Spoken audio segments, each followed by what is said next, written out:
بسم اللہ الرحمن الرحیم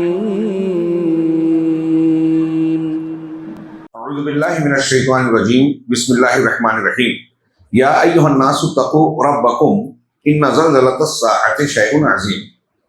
اے ایمان اے لوگو، تم اپنے رب سے ڈرتے رہو، یقیناً قیامت کا زلزلہ بہت بڑی چیز ہے۔ یوم ترونہا، جب تم اسے دیکھو گے، تذہل کل مرضعۃ عما ارضعت، کہ ہر دودھ پلانے والی اپنے اس بچے سے جسے دودھ پلایا ہے یا پلایا ہے اس سے غافل ہو جائے گی۔ کوئی مصیبت آتی ہے تو دودھ پلانے والی ماں سب سے پہلے اپنے دودھ پیتے بچے کی طرف متوجہ ہوتی ہے، لیکن اس دن دودھ پلانے والیاں اپنے دودھ پیتے بچے سے غافل ہو جائیں گی۔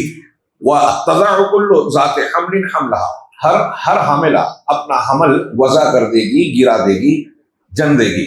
وَتَرَى النَّاسَ سُكَارَىٰ، اور آپ لوگوں کو مستی میں، نشے میں دیکھیں گے کہ لگے گا کہ نشے میں ہے، مستی میں ہے۔ وَمَا هُمْ بِسُكَارَىٰ، لیکن وہ مدہوش یا نشے میں نہیں ہوں گے۔ وَلَٰكِنَّ عَذَابَ اللَّهِ شَدِيدٌ، لیکن واقعہ یہ ہوگا کہ اللہ کا عذاب بڑا شدید ہوگا۔ اس سخت عذاب کا یہ نتیجہ ہوگا کہ لوگ اس طرح نشے میں نظر آئیں گے۔ ہاں، حاملہ عورتیں حمل گرا دیں گی، اور جانور بھی، اور دودھ پلانے والیاں دودھ پیتے بچوں سے غافل ہو جائیں گی۔ یہ تنبیہی، دلوں کو جھنجھوڑنے والا ارشاد سورہ حج کا آغاز ہے۔ ہمارے گفتگو میں آغاز آج یہیں سے ہو رہا ہے، سورۃ الحج۔ یہ اس میں کچھ آیتیں مکی ہیں، کچھ مدنی ہیں، اور ظاہر سی بات ہے کہ حج کی فرضیت آخر زمانے میں ہوئی مدینہ کے، تو یہ کچھ آیتیں بعد میں نازل ہوئی۔ اس سورہ مبارکہ کا نام حج ہے، اور نام کی مناسبت بھی واضح ہے۔ اللہ تبارک و تعالیٰ نے جو دین دیا ہے، اس میں ہمارے لیے 5 فرائض یا ارکان ہیں، ان میں سے ارکان اسلام میں سے واحد حج ایسا رکن اسلام ہے جس کے نام پر اللہ تبارک و تعالیٰ نے ایک سورہ مبارکہ کو مقرر کیا، اور اس سورہ میں حج سے متعلقہ مشاعر اور شعائر یا اعمال کو بڑے حد تک بیان کیا گیا ہے، اس لیے اس کا یہ نام رکھا گیا ہے۔ سورہ کا آغاز تقوی کے حکم کے ساتھ ہوتا ہے۔ اللہ تبارک و تعالیٰ نے قیامت کے وقوع کی منظر کشی کرتے ہوئے شروع میں کہا کہ لوگوں اللہ سے ڈرو، اور خاتمے میں اللہ تبارک و تعالیٰ نے ان احکامات کو دہرایا ہے جس سے انسان کے اندر تقوی پیدا ہوتا ہے، یعنی تقوی کی واضح اور بڑی بڑی علامتیں، نماز، زکوٰۃ، مجاہدہ، اللہ کے راستے میں مجاہدہ، اسی طرح نیک کام کرنا، اللہ تبارک و تعالیٰ پر بھروسہ کرنا، وجاہدوا فی اللہ حق جہادہ، اللہ کی راہ میں ویسی کوشش اور محنت کرو جیسے کوشش و محنت کا حق ہے۔ هو اجتباکم، اس نے تمہیں چن لیا، وما جعل علیکم فی الدین من حرج، تمہیں چنا اور تمہیں ایک کامل، جامع، باکمال دین دیا، اور یہ احسان کیا، انعام دیا کہ تمہارے لیے دین میں کوئی حرج، کوئی تنگی، کوئی مشکل مشقت نہیں رکھی۔ ملت ابیکم ابراہیم، یہ تمہارے باپ ابراہیم کی ملت، ان کا طریقہ ہے، ان کا دین ہے۔ هو سماکم المسلمین من قبل، اس سے پہلے بھی اس نے تمہارا نام مسلمان رکھا، وفی ھذا، اور اس میں بھی دین کو، انبیاء کے دین کے ماننے والے حقیقت میں مذہبی اعتبار سے مسلم ہیں۔ کیوں؟ لیکون الرسول شہیدا علیکم، تاکہ رسول تم پر گواہ ہو، وتکونوا شہداء علی الناس، اور تم لوگوں پر گواہ بنو، فاقیموا الصلاۃ، لہذا کیا کرو؟ نماز کی پابندی کرو، اس کی اقامت کرو، وآتوا الزکاۃ، زکوٰۃ ادا کرو، واعتصموا باللہ، اور اللہ تبارک و تعالیٰ پر بھروسہ کرو، اس کو پکڑ لو، اس کے دین کو پکڑ لو۔ ہوا مولاکم، وہی تمہارا مولا، آقا، نگراں ہے۔ فنعم المولا ونعم النصیر، کیا بہترین آقا ہے، کیا بہترین مددگار ہے۔ یہ اس وجہ سے کہ تقوی ہمارے دین کی بنیاد ہے، دنیا کی بھلائیوں، آخرت کی کامیابیوں کی گارنٹی تقوی سے ہے۔ پورا قرآن، دین کی تعلیمات، احکامات، آپ آگے پیچھے درمیان میں دیکھیں گے کہ بار بار اسے دہرایا گیا ہے کہ آپ تقوی اختیار کر لو۔ ہم روزے رکھ رہے ہیں رمضان میں، اس کا مقصد بھی بتایا گیا ہے، لعلکم تتقون۔ قربانی کا حکم دیا گیا ہے حج کے بیچ میں بھی، اور وہ جو حج نہیں کرتے اور مستطیع ہیں وہ بھی کریں، اس میں بھی اس سورہ مبارکہ میں بتایا لن ینال اللہ لحومها ولا دماؤها ولکن ینالہ التقوی منکم، اللہ تعالیٰ کو تمہارے قربانی کے گوشت اور اس کے گوشت اور خون نہیں پہنچتا، بلکہ تمہارے دل کا تقوی پہنچتا ہے۔ تو تقوی اصل ہے، اس لیے اس سورہ مبارکہ میں آغاز میں تقوی کا حکم دیا اور انتہا میں بتایا کہ متقی بننا ہے تو یہ اوصاف اختیار کرنا چاہیے، اللہ کے راستے میں کوشش کرنا، نماز قائم کرنا، زکوٰۃ دینا، اللہ پر بھروسہ، اللہ کے دین کو پکڑ کر رکھنا، ہاں یہ ساری تقوی کی بنیادی علامتیں اور اوصاف ہیں۔ اس سورہ کا مرکزی مضمون یہ ہے کہ امت کی تعمیر میں، امت کی تشکیل اور تربیت میں حج ایک بہت بڑا کردار نبھاتا ہے، اس کی طرف توجہ دلانا۔ یہ حج اپنے اندر بہت سے مقاصد دیتا ہے، دین میں بہت ساری عبادتیں ہیں، آپ حج پر غور کریں تو ایک واحد ایسی عبادت نظر آئے گی جس میں ساری عبادتیں تقریباً سمٹی ہوئی ہیں۔ اس میں جب حاجی جاتا ہے تو مال خرچ کرتا ہے، مالی عبادت ہو گئی، آپ نے جسم کے ساتھ جاتا ہے تو جسمانی سفر مشقت ہو گئی، کوشش کر رہا ہے، محنت کر رہا ہے، ایک طریقے کا مجاہدہ ہے۔ عورتوں کے لیے تو یہی کہا گیا، خواتین نے پوچھا کہ تمہارا جہاد حج ہے، ہاں تو ان کے لیے جہاد بھی ہے۔ پھر اس کے بعد اس میں اجتماعیت کا مظاہرہ ہے، اس میں نماز ہے، ذکر و اذکار ہے، نوافل ہے، تلاوت ہے، اللہ تبارک و تعالیٰ کی یاد، خضوع اور ساری چیزیں دیکھا جائے تو عبادات کا مجموعہ ہے، اور بہت سارے مقاصد، بہت سارے تربیتی امور اس میں سمٹے ہوئے ہیں جو امت کی، انسان کی اور امت کی تعمیر کرتے ہیں، تربیت دیتے ہیں۔ اس کے مضامین میں اللہ تبارک و تعالیٰ، اللہ عز و جل نے تقوی کا حکم دیا ہے، پھر لوگوں کی قسمیں بیان کی ہیں۔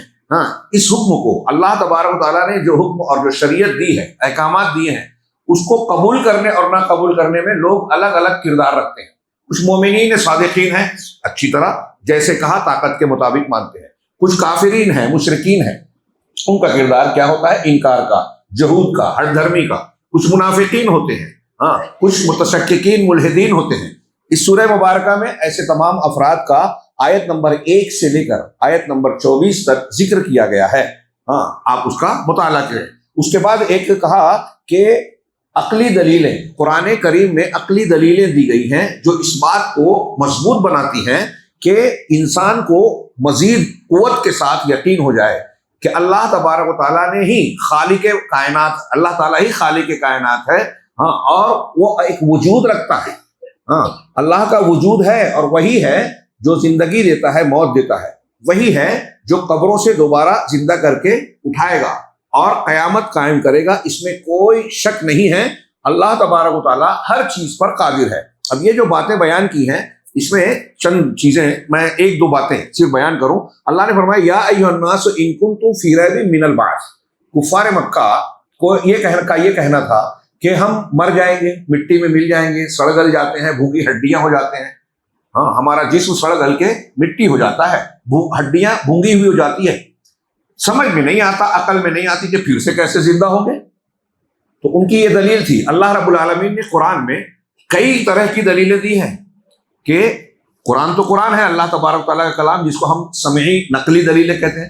اللہ نے جو دلیلیں دی ہیں اس میں عقلیت بھی ہے، تو عقلی دلیلیں دی ہیں، جیسے یہاں ایک دلیل دی اور اس کے آگے بھی دی، فرمایا یا ایھا الناس، اے لوگو، اگر تم کو قیامت میں دوبارہ اٹھائے جانے کے سلسلے میں شک ہے، کیسے ہوگا، عقل میں نہیں آتا، تو پھر اللہ نے پہلے کہا کہ اپنے آپ پر غور کرو۔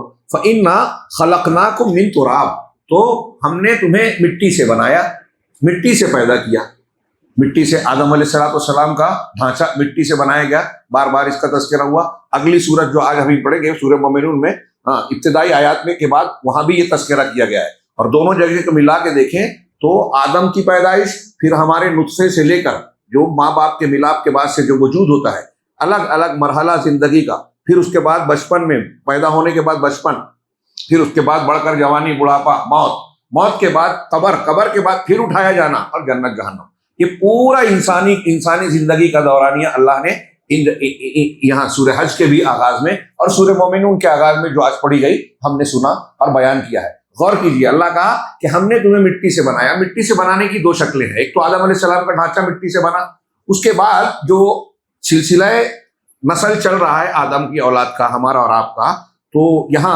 ہمیں نظر نہیں آتا کہ مٹی سے بن رہے ہیں، لیکن ایک آدمی اور عورت کا جو ملاپ ہوتا ہے، اس میں جس طریقے سے بچے کی ولادت ہوتی ہے، یعنی نطفہ اور اس میں جو اسپرم یا کروموزوم جو بھی کہیں اس کو، وہ جو اسپرم ہوتا ہے کیڑی جاتی ہے، اور ماں کے بچے دانی میں جو بیضہ ہوتا ہے جو مہینے میں ایک بار بنتا ہے، اس سے جا کے ملتا ہے۔ اس کا تذکرہ قرآن نے کیا سورہ مومنین میں، ہاں، اور اس سے پہلے میں بیان کر چکا ہوں کہ یورپ اور امریکہ کے بہت سارے اس کے اسپیشلسٹ ڈاکٹروں نے علم الجنین، بچے کا جو علم ہے، اس کے ماہرین نے جب یہ پڑھا تو حیران رہ گئے کہ 1400 سال پہلے دنیا کے کسی انسان کے لیے یہ ممکن ہی نہیں تھا کہ پیٹ کے اندر کی بچے کی ولادت کے مراحل کو بیان کر سکے۔ بہت سارے لوگ مسلمان ہو گئے اس بیان پر، یہ جو میں ذکر کر رہا ہوں اللہ تعالیٰ کا فرمان، اور پھر اس کی تشریح حدیثوں میں ہے۔ تو اللہ نے کہا کہ مٹی سے بنائے، تو مٹی سے ایک شکل یہ جو آدم کی، دوسری یہ کہ ہم جو غذا کھاتے ہیں، ایک آدمی کے جسم میں جو نطفہ بنتا ہے، نطفہ کیسے بنتا ہے؟ خون وغیرہ، خون، نطفہ اور ماں کے سینے میں دودھ، ان غذاؤں سے جو ہم کھاتے ہیں، وہ غذا کہاں سے آتی ہے؟ وہ زمین میں پیدا ہوتی ہے، غلہ، گیہوں، اناج وغیرہ جو بھی پھل پھول، دوائیں، ساری چیزیں مٹی سے پیدا ہوتی ہیں۔ وہ مٹی سے ہی پیدا ہوتی ہے اور اس کے اجزاء ان اناج اور گیہوں میں شامل ہوتا ہے، اور ہمارے جسم کے اندر وہ اجزاء صحت کا باعث بنتے ہیں، اور انہی اجزاء کے ذریعے سے پھر نطفہ بھی بنتا ہے، خون بھی بنتا ہے، زندگی کی دوسری ضروریات بھی بنتی ہے، ترتیب پاتی ہے۔ تو اللہ تعالیٰ نے اس طریقے سے بھی مٹی سے بنایا، پھر کہا ثم من نطفۃ، پھر ہم نے پھر نطفے سے، ثم من علقۃ، پھر دم بستہ جمے ہوئے خون سے۔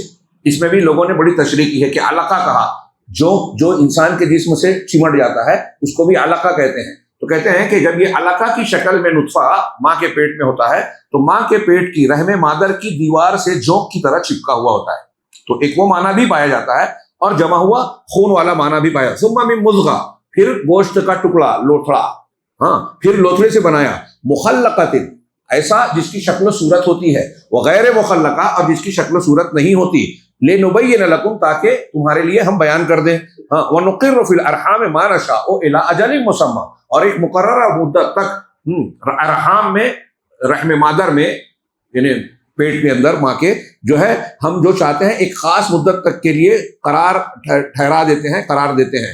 ثم نخرجکم، اب یہ مرحلہ جو یہاں اختصار کیا سورہ مومنون میں اس کو پورا بتایا، ہاں، پھر حدیث میں بتایا گیا کہ 40 دن تک رہتا ہے تو جہاں جو ہے نطفہ مضغہ ہوتا ہے، پھر لوتھڑا ہوتا ہے 40 دن پہ، اور پھر چوتھے 40 دن پر فرشتہ آ کے اللہ کے حکم سے روح پھونکتا ہے، اور بالکل ثم انشأناہ خلقا آخر، ایک نئی مخلوق، ایک نئی شکل و صورت بن جاتی ہے۔ پھر اس کے بعد کہہ رہے ہیں اللہ تعالیٰ اس کو ولادت کا مرحلہ عطا کرتا ہے، بچہ پیدا ہوتا ہے، ہاں، تو کہتے ہیں ثم نخرجکم طفلا، پھر ہم اسے بچے کی شکل میں، نوزائیدہ بچہ کی شکل میں اسے نکالتے ہیں، پیدا کرتے ہیں، ہاں، ثم لتبلغوا اشدکم، پھر اس لیے تاکہ تم پختگی کی عمر کو پہنچ جاؤ، بچپن کے نرم و نازک اعضاء اور جوارے کے ساتھ بڑھتے بڑھتے پختگی کو آتے ہو، اور جسم جو ہے توانا اور مضبوط ہو جاتا ہے۔ وَمِنْكُمْ مَنْ يُتَوَفَّى وَمِنْكُمْ مَنْ يُرَدُّ إِلَىٰ أَرْذَلِ الْعُمُرِ، اللہ کے اس کلام میں عمر کے سارے حصے آ گئے۔ پھر اب جب پختگی آتی ہے تو تم میں سے کچھ ایسے ہوتے ہیں جو اس درمیان، اس سے پہلے یا اس کے بعد وفات پا جاتے ہیں، جوانی میں کوئی مر جاتا ہے، کوئی نوجوانی میں، کوئی ادھیڑی میں، اور کوئی ایسا ہوتا ہے کہ مَنْ يُرَدُّ إِلَىٰ أَرْذَلِ الْعُمُرِ، جو ارذل عمر تک لوٹایا جاتا ہے، یعنی انتہائی بوڑھے کو، جب انسان کی عقل و شعور مزید کم ہوتی ہے۔ کیوں؟ لِكَيْ لَا يَعْلَمَ بَعْدَ عِلْمٍ شَيْئًا، تاکہ علم کے بعد کچھ نہ جانے۔ بچپن میں انسان کے لیے نادانی کا دور ہوتا ہے، علم نہیں ہوتا، سیکھتا ہے دھیرے دھیرے، جیسے جیسے جوانی اور پختگی آتی ہے، علم میں زیادتی اور پختگی آتی رہتی ہے، بڑھاپا آتا ہے، اور جب زیادہ عمر ہوتی ہے تو علم ہونے کے باوجود بھولنا، نسیان، کسی چیز کے بارے میں نہ جاننے کا جو ہے حیثیت غالب آنے لگتی ہے۔ وہی اللہ تعالیٰ کہہ رہا ہے۔ بعض اہل علم نے کہا کہ کوئی بھی انسان کو دیکھیے، دنیا کے علوم والے عام طور سے نظر آئے گا کہ وہ بڑھاپے میں بھول جاتے ہیں، نسیان آ جاتا ہے، کچھ نہ کچھ کمزوری آ جاتی ہے، سوچنے سمجھنے کی صلاحیتیں تھوڑی کمزور ہو جاتی ہیں جوانی کے مقابلے میں، یہ بالکل مشاہد ہے۔ لیکن اکرمہ، مجھے یاد پڑتا ہے حضرت اکرمہ جو حضرت ابن عباس کے شاگرد ہیں، ہاں، رحمہ اللہ، وہ کہتے ہیں کہ آپ قرآنی علم اور قرآن و حدیث کا علم رکھنے والے اور جو علماء ربانیین ہیں، آپ ان کو اس سے مستثنا پائیں گے کہ عمر کے آخر حصے میں بھی ان کے علم میں مضبوطی ہوتی ہے، یہ قرآن کی برکت ہوتی ہے۔ ہاں، اس کے بعد یہ اللہ نے کہا، تو پہلی دلیل یہ ہے کہ غور کرو، تم اپنے وجود پہ غور کرو، تم کو لگتا ہے اللہ دوبارہ کیسے پیدا کرے گا؟ ارے پہلے یہ غور کرو، پہلی مرتبہ کیسے پیدا کیا؟ کیا یہ تم نے کیا؟ کیا یہ کسی اور مخلوق نے کیا؟ کسی پیر ولی نبی نے کیا؟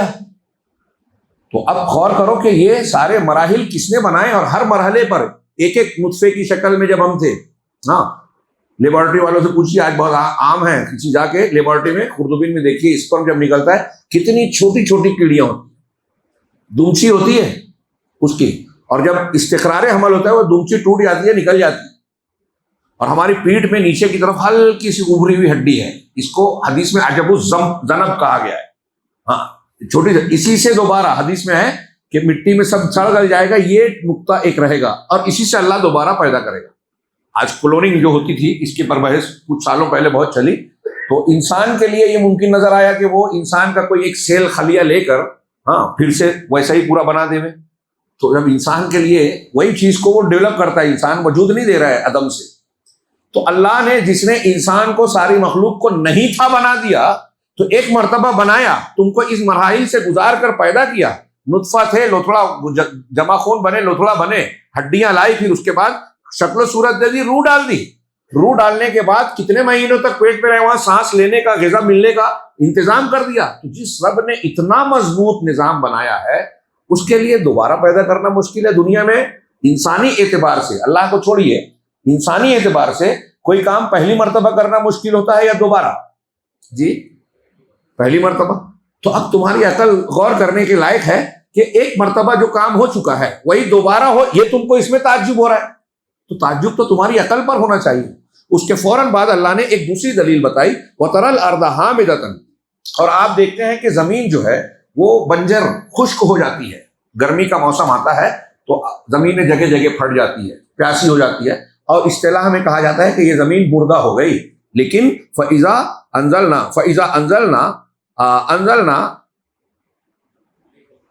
عَلَيْهَا الْمَاءَ، پھر جب ہم اس پر پانی گراتے ہیں، برساتے ہیں، اتارتے ہیں، تو اہتزت وربت، یہ دو لفظ جو ہے نا، اس کی لمبی چوڑی تشریح کی ہے لوگوں نے، زمین کے جاننے والوں نے، کہ زمین جو ہے ابھرتی ہے اور پھلتی ہے، بڑھنے لگتی ہے، مردہ زندہ ہو جاتی ہے۔ اللہ نے قرآن میں کئی مقامات پر یہ دلیل دی کہ جو ذات مردہ زمین کو زندہ کر دیتا ہے، ابھی جو کاشت کے لائق نہیں تھی، فصل اگانے کے لائق نہیں تھی، بارش برساتا ہے، وہ پھر سے جی اٹھتی ہے اور کچھ ہی دن میں لہلہانے لگتی ہے، زندگی دینے لگتی ہے۔ تو جو ایسا کر دیتا ہے، جس نے یہ نظام بنایا، کیا اس کے لیے تمہارے دوبارہ پیدا کرنا مشکل ہے؟ ہاں، جبکہ تمہارا پہلے مادہ نہیں تھا، بنا دیا، اب تھے، اب مادہ ہے اور نہیں بنا پائے گا، عجیب و غریب بات ہے۔ پھر قرآن نے اور جگہوں پر اور دلیلیں دی، آسمان کا، پہاڑوں کا، أَأَنْتُمْ أَشَدُّ خَلْقًا أَمِ السَّمَاءُ بَنَاهَا، کیا تم مخلوق پیدا کرنے کے اعتبار سے تم زیادہ مشکل ہو یا آسمان جس کو اللہ نے بنایا، اللہ نے تعمیر کیا؟ خیر، تو یہاں وہ نہیں ہے۔ بہرحال یہ دو دلیلیں دی اللہ تبارک تعالیٰ نے، اس کے بعد یہ اللہ کی قدرت کے ایسے کئی دلیلیں بیان کی ہے۔ پھر اللہ، یہ آپ ضرور مطالعہ کریں، پڑھیں، میں نے ایک حصہ پیش کیا، اور بھی دلیلیں آگے اللہ تعالیٰ نے بیان کی۔ پھر اس کے بعد اللہ تبارک تعالیٰ نے کعبہ بیت اللہ کے تعمیر، اور پھر اللہ تبارک تعالیٰ نے تعمیر کرنے والے کو کعبہ کی تولیت، صاف صفائی، اور لوگوں میں حج کے اعلان کے حکم کا ذکر کیا ہے سورہ مبارکہ میں۔ وَإِذْ بَوَّأْنَا لِإِبْرَاهِيمَ مَكَانَ الْبَيْتِ، اور جب ہم نے ابراہیم کو کعبہ کے مکان کی جگہ مقرر کی کہ یہاں آپ اللہ کا گھر تعمیر کیجئے، اللہ تشرک بی شیئا، شرط یہ ہے کہ میرے ساتھ کسی کو شریک نہ کرنا، ہاں، وطہر بیتی للطائفین والقائمین والرکع السجود، اور میرے گھر کو صاف کرنا، گھر کی صفائی۔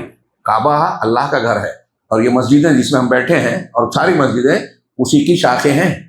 اللہ نے اس کو اللہ اپنا گھر کہا، بیت اللہ کہا، یہ اس کے شرف کے لیے کافی ہے۔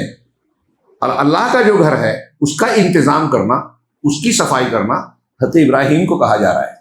یہ چھوٹا کام نہیں ہے، چھوٹے لوگوں کا کام نہیں ہے، متقی دیندار ایمان والوں کا کام ہے۔ اس میں شرف محسوس کرنا چاہیے۔ اگر مسجد میں کوئی بات نظر آئے اور ہم صاف کر دیں، ہاں کہ مؤذن ہے، ملازم ہے، وہی کرے، نہیں، ہم کریں، اللہ کا گھر ہے۔ حضرت ابراہیم کر رہے ہیں کہ تم صاف کرو، صفائی کرو، میرے گھر کو صاف کرو، طواف کرنے والوں کے لیے، قیام کرنے والوں کے لیے، جو نماز پڑھتے ہیں قائم قیام کرتے ہیں، ہاں، والرکع السجود، اور رکوع سجدہ کرنے والوں کے لیے، وَأَذِّن فِي النَّاسِ بِالْحَجِّ، اور لوگوں میں حج کا اعلان کر دو، یأتوک رجالا، جو باپیادہ آئیں، پیدل چل کر آئیں. کچھ لوگ پیدل آئیں جن کے پاس سواریاں نہیں ہیں، اور پہلے ان کا ذکر کیا تو علماء نے یہ بھی کہا کہ اللہ تبارک و تعالیٰ نے پیدل آنے والوں کا ذکر پہلے کیا تاکہ ان کا حوصلہ رہے کہ کوئی آپ کو کمتر نہ سمجھے. آپ کے جذبے کی اہمیت ہے، اور زیادہ محنت کر رہے ہیں زیادہ اجر مل سکتا ہے. ہاں، وَعَلَىٰ كُلِّ ضَامِرٍ، اور ہر دبلی پتلی اونٹنیوں پر. اونٹنیوں کو یہاں ضامر کہا، اونٹنی پتلی، اونٹ اور اونٹنی، اس لیے کہ لمبے سفر کو مجھ سے گزار کر، پیاس بھوک کو سہ کر اونٹنیاں بھی کسی حد تک لاغر تھکن والی ہو جاتی ہیں. اس اعتبار سے اس کو کہا یاتون من کل فج عمیق، ہر دور دراز کے مقام سے یہاں آتے رہیں. حضرت ابراہیم کو اللہ تعالیٰ نے کعبہ کی تعمیر کا حکم دیا. قرآن میں ذکر ہے، سورہ بقرہ میں پڑھ چکے کہ ابراہیم اور اسماعیل علیہ السلام نے مل کر کعبہ تعمیر کیا. اس کے بعد دعائیں کی، اور پھر اللہ کا نے حکم دیا کہ لوگوں میں حج کا اعلان کر دو. اس وقت جو اعلان کیا، جو اذان دی تھی، اس اذان پر ہر سال بلکہ سال بھر معتمرین جاتے ہیں، اور ہر سال حج کے موقع پر ساری دنیا سے سمٹ کر کشاں حجاج کرام بیت اللہ کو پہنچتے ہیں. یہ ابراہیم علیہ السلام کی اذان کے جواب میں جاتے ہیں. اس کے بعد اللہ تبارک و تعالیٰ نے حج کے احکام، آگے کی آیتوں میں حج کے احکام، اس کی منفعتیں کیا کیا فائدے ہیں، اور اس کے آداب، اور اس کے علاوہ جو دلوں میں مشاعر حج سے متعلق احترام اور تقوی کے تقاضے ہوتے ہیں ان کو بیان کیا، اور تنبیہ کی کہ جو تقوی دل میں تقوی رکھتا ہے اسے ان مشاعر اور اللہ کی حرمتوں کا لحاظ کرنا چاہیے. مشاعر، شعائر، شعار کی جمع. شعار کہتے ہیں کسی چیز کی علامت اور پہچان کی، کہتے ہیں کہ یہ فلاں کا شعار ہے، فلاں کی علامت ہے، یعنی یہ اس کی پہچان ہے. تو اسلام کے وہ ارکان اور احکام، وہ باتیں جس کی وجہ سے پہچان ہوتی ہے کہ یہ اسلامی حکم و احکام ہے، اس کو شعائر اسلام کہا جاتا ہے. اللہ تعالیٰ نے اس کی تعظیم کا حکم دیا. حرمات جن کو اللہ نے حکم دیا، صفا مروہ کے درمیان سعی ہے اور قربانی ہے، ان کو شعائر اور حرمات کہا گیا. ان کا احترام کیا جائے، نگرانی کی جائے، اور پالا پوسا جائے، فرما کیا جائے جانوروں کو. تو اسلامی شعائر کو کا لحاظ کرنا، احترام کرنا، یہ تقوی کا حصہ ہے. یہاں آیتیں ہیں، لمبی ہیں، میں صرف شروع کا ذکر کروں کہ اس کے بعد جو ابھی آیت پڑھی تھی کہ ہر اونٹنی پر پیدل آئیں، اس کے بعد لیشہدوا منافع لہم، تاکہ وہ اپنے فائدے کی چیزوں پر حاضر رہیں حج میں عبادات کے اعتبار سے. اور بہت سے لوگ وہاں جانے کے بعد اگر کوئی خرید و فروخت اور یہ سب کرتے ہیں تو اس میں بھی حرج نہیں ہے، لیکن اگر کوئی اسی مقصد سے جاتا ہے تو پھر اس کی نیت صحیح نہیں ہے. عبادت کے مقصد سے آپ گئے ہیں، اللہ کی خوشنودی چاہتے ہیں اور دنیا کا کوئی فائدہ اس بیچ میں حاصل کر لیتے ہیں تو اس کی اجازت ہے، جیسا کہ آیتوں میں آگے بھی ہے. وَيَذْكُرُ اسْمَ اللَّهِ فِي أَيَّامِ مَعْلُومَاتٍ عَلَىٰ مَا رَزَقَهُم مِّن بَهِيمَةِ الْأَنْعَامِ. اور آگے اللہ نے کہا کہ تاکہ وہاں جا کر اب اللہ تعالیٰ کا ذکر کریں معلوم دنوں میں، معلومات، ایام معلومات، معلوم دنوں میں ان مویشی چوپایوں پر جو اللہ نے انہیں دیا ہے. معلوم دنوں میں جانوروں پر، چوپایوں پر اللہ کا ذکر کیسے ہوگا؟ بسم اللہ، اللہ اکبر اور دعاؤں کے ساتھ اللہ کے لیے قربانی کرنے سے. اور بہیمۃ الانعام، مویشی جانور، چوپائے. اور ایام معلومات سے مراد یہاں جو آگے قربانی کا ذکر ہے تو مطلب وہ دن جو قربانی کے ہوتے ہیں، تو یوم النحر اور اس کے بعد کے 3 دن ایام تشریق، جن دنوں میں حجاج کرام مینا میں ٹھہرنا جن کا ضروری ہوتا ہے، 2 دن یا 3 دن. تو 3 دن تک، تیسرے تاریخ کے مطلب 13ویں ذی الحجہ کے غروب آفتاب سے پہلے تک، یہ 3 دن ہیں جو ایام معلومات ہیں. ان میں قربانی کر سکتے ہیں. قرآن کی اس آیت سے یہ اشارہ اور حکم ملتا ہے کہ قربانی کے 4 دن ہیں، یوم النحر 10ویں تاریخ اور 3 ایام تشریق. حدیثوں میں بھی ہے کہ ایام تشریق کھانے پینے کے دن ہیں. اب بہیمۃ الانعام کہا ہے. بہیمۃ الانعام میں ہمارے یہاں لوگ بحث کرتے ہیں کہ بھینس کر سکتے ہیں کہ نہیں، ہرن کر سکتے ہیں کہ نہیں، اونٹ کی جگہ زراف کر سکتے ہیں کہ نہیں، گائے کی جگہ نیل گائے کر سکتے ہیں کہ نہیں. بھینس کا معاملہ ہوتا ہے تو گائے میں تو جیسے لفظ گائے ہے، نیل گائے میں بھی گائے ہے. تو اس میں بہیمۃ الانعام کے تعلق سے یہ وضاحت مختصراً میں کر رہا ہوں کہ سورہ انعام میں ہم پڑھ چکے ہیں کہ اللہ نے 4 جانوروں کا ذکر کیا: اونٹ، اونٹنی، گائے، بیل، بکرا، بکری، مینڈھا، مینڈھی. اور ان کو بہیمۃ الانعام قرآن نے کہا. اور پھر اللہ کے نبی صلی اللہ علیہ وسلم سے جو قربانی ثابت ہے، صحابہ سے ثابت ہے، انہی 4 اور جوڑے سے ملائے تو 8 کی ہے. تو جو اللہ کے رسول سے ثابت ہے صلی اللہ علیہ وسلم، جو صحابہ نے کیا، ہمیں وہی کرنا چاہیے. اگر یہ 4 نہیں ملتے ہیں، مشکل ہے، ممکن نہیں ہے، تو پھر غور کریں گے کہ ہرن کا کر سکتے ہیں کہ نہیں. ہرن مل رہی ہے، بکری کی جگہ وہ چلے گی کیا؟ بھینس چلے گی کیا؟ صرف اہل لغت بولیں کہ جاموس جو ہے، بھینس جو ہے وہ گائے کی قسم میں سے ہے، تو پھر ان سے پوچھا جائے گا کہ عربی میں تو وہ زیبرا کو البقر الوحشی کہتے ہی ہیں، انہیں جنگلی گائے، تو لفظ بقر آنے سے کیا وہ بھی جائز ہو جائے گی؟ وہ حلال ہے کھانے میں، قربانی میں سنت جو ہے وہ کرنا چاہیے۔ تو خیر میں اس آیت سے اشارہ کر رہا ہوں، اور پھر اس میں آگے احکامات بتائے، فَكُلُوا مِنْهَا، یہ جو قربانی کر رہے ہو اس سے خود بھی کھاؤ، وَأَطْعِمُوا الْبَائِسَ الْفَقِيرَ، اور محتاج فقیر جو ہے ان کو کھلاؤ بھی۔ تو آگے اس کے احکامات بتائے گئے ہیں۔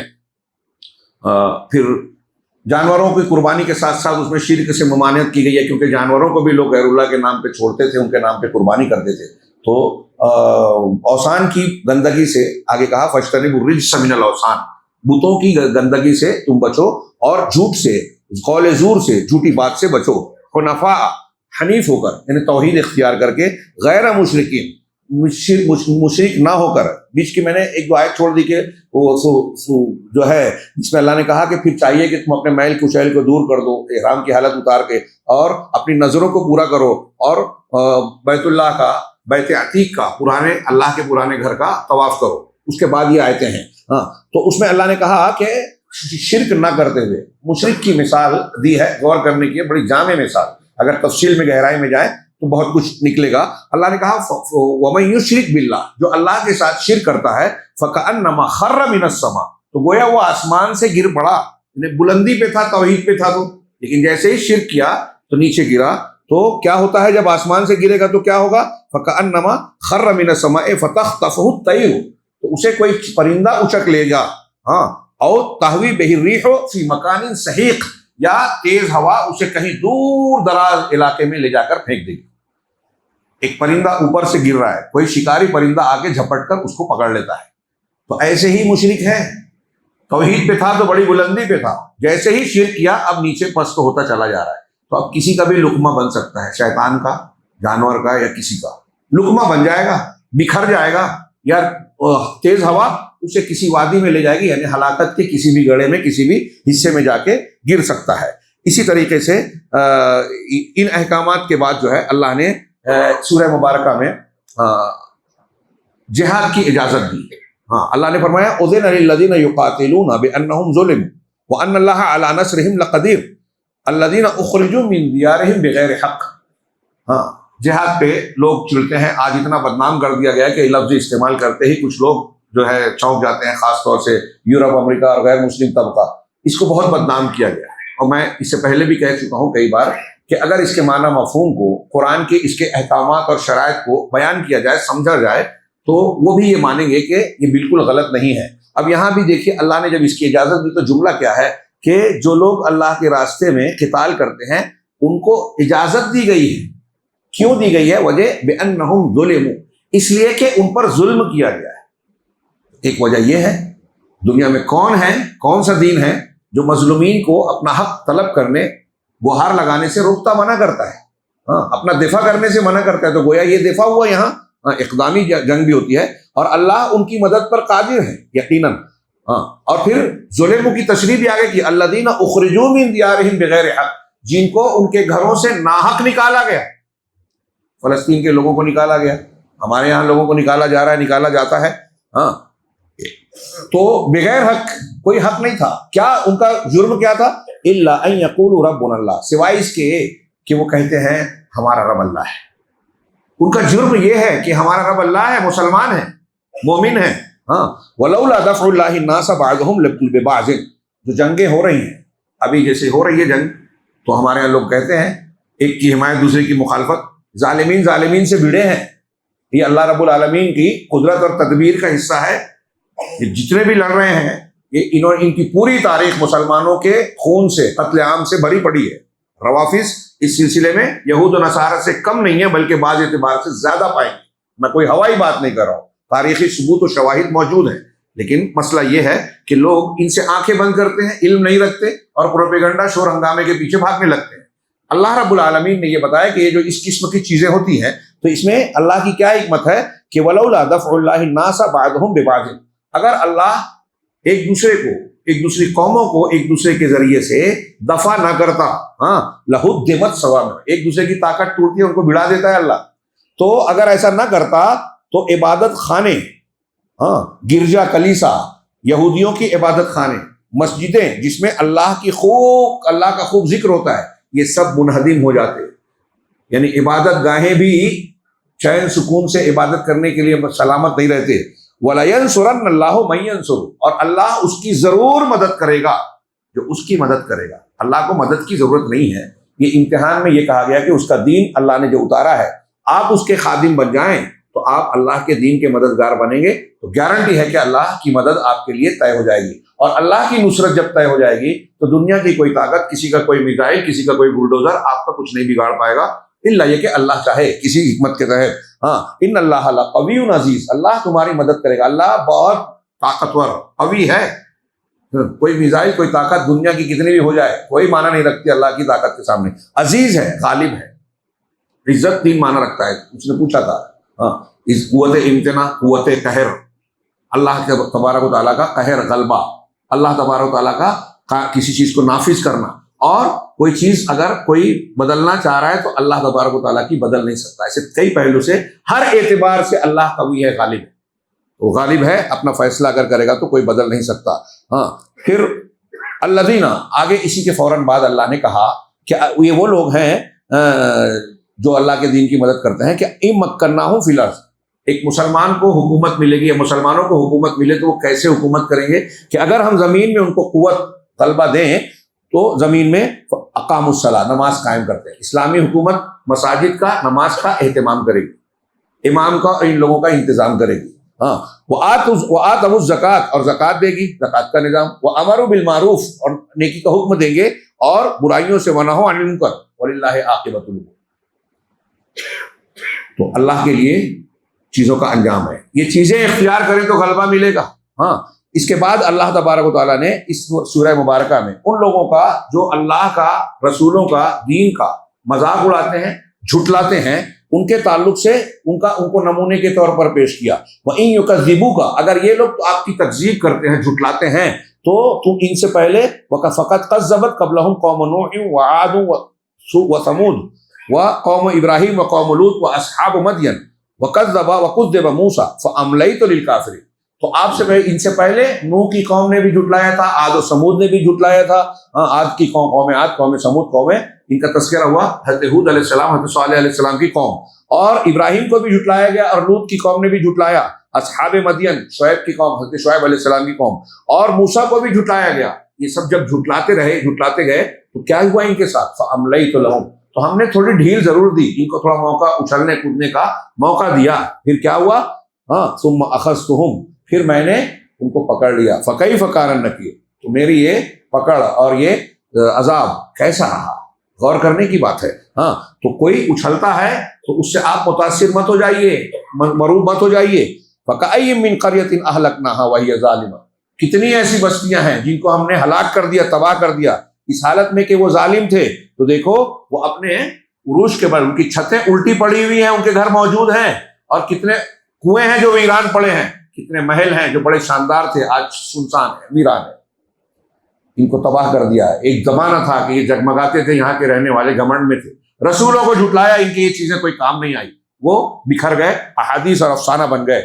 اس سورہ مبارکہ میں اللہ نے دلوں کی قسمیں بیان کی ہیں، چنانچہ آیت نمبر 53 اور اس کے بعد کی آیتوں میں مریض قلب کا ذکر کیا، قاسی قلب کا ذکر کیا، کہ کچھ دل ایسے ہوتے ہیں جن میں روگ ہوتا ہے، بیماری ہوتی ہے، کچھ ایسے ہیں جو سخت ہوتے ہیں، نصیحت کوئی اثر نہیں کرتی، اور پھر ایک دل وہ ہوتا ہے مومنین کا جو اللہ تبارک و تعالیٰ کے سامنے جھکے ہوتے ہیں، اپنے دل کو دباتے ہیں، اللہ کے سامنے جھکے ہوتے ہیں، دلوں کا ذکر کیا۔